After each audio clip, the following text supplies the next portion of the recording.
வங்கக்கடலில் உருவான குறைந்த காற்றழுத்த தாழ்வு நிலை காரணமாக ராமநாதபுரம் மாவட்டத்தின் வடக்கு கடல் பகுதி கடும் சீற்றத்துடன் காணப்படுகிறது. இதன் எதிரொலியாக தெற்கு மன்னார் வளைகுடா பகுதியில் உள்ள பாம்பன், சின்னப்பாலம், புதுத்தெரு கடற்கரைகளில் கடல் வழக்கத்திற்கு மாறாக 400 மீட்டருக்கும் மேல் உள்வாங்கியுள்ளது.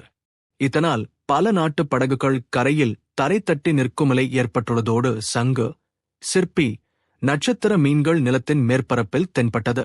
உள்வாங்கியிருக்கு. தண்ணி வராதனால கடல் அட்டைகள், சின்ன சின்ன சிப்பி வகைகள் மீன்கள் இது தண்ணி இல்லாமல் கடல் ஆழத்துக்கு பகுதிக்கு போகிறது மாதிரியான சூழ்நிலை இருக்குது. இப்போ கடல் உள்வாங்கிறதுனால 500 மீட்டர் வரைக்கும் உள்வாங்கியிருக்கு. இதனால் படகுகள் ஒரு 500 படகுக்கு மேலே நாட்டு படகுகள் பூரா தரை தட்டி இருக்குது.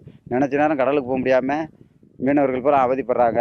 அரசு இந்த சின்ன சின்ன காவாய்கள் கிடக்கு ஆத்துவா, அதை பெருசுபடுத்தி கொடுத்தா எந்த நேரமும் போகிறதுக்கு வர்றதுக்கு எங்களுக்கு சௌகரியமாக இருக்கும். அரசு இதை கருத்தில் கொண்டு ஏதாவது நடவடிக்கை எடுத்தால் நல்லா இருக்கும்.